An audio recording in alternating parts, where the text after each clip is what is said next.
England's prize fighter is set to bow out.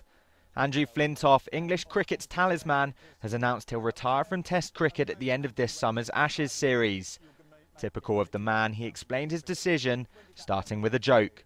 You know, excuse the pun, it's not a knee-jerk reaction. It's something which I've been thinking about for a while. Chatting to people, it's just the timing of it. And I think with this latest thing with my knee, seeing the surgeon Monday, I'm having jabs in it.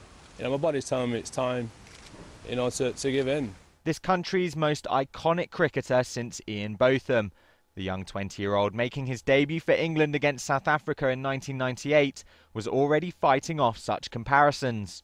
Well, it's quite flattering people comparing to Ian Botham, but he did a lot in cricket. I've done nothing. If I do anything in the game, I'll be doing it as Andy Flintoff, not the next Ian Botham.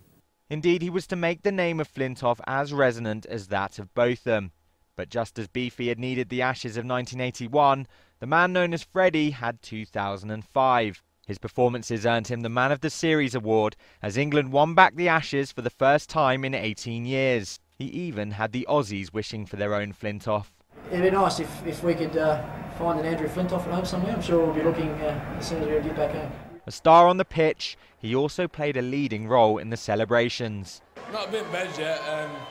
Behind these Garcia tells 1,000 stories. At that moment, Flintoff was the biggest name in English sport, loved by the public for his everyman persona. He's big, strong, athletic, he likes beer and he likes karaoke. What more could he want? The success led to numerous awards, book deals, and even the freedom of his hometown Preston.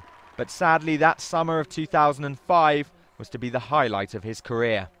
Just over a year later, with Michael Vaughan struggling with a knee injury, Flintoff was given the captaincy as England looked to defend the Ashes in Australia.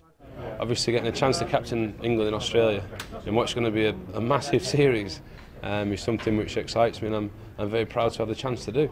That pride turned to despair as the Aussies gained revenge for 2005 with a 5-0 whitewash. Injuries prevented him from bowling long spells, and rumours were rife that England's skipper was drinking too much. And it was that love of a good time that came back to haunt him at the World Cup in 2007 with the infamous Fredolo incident. Flintoff was stripped of the vice-captaincy and suspended for a game. Something which shouldn't have happened. And as I say, I've suffered the consequences of missed a game of cricket for England.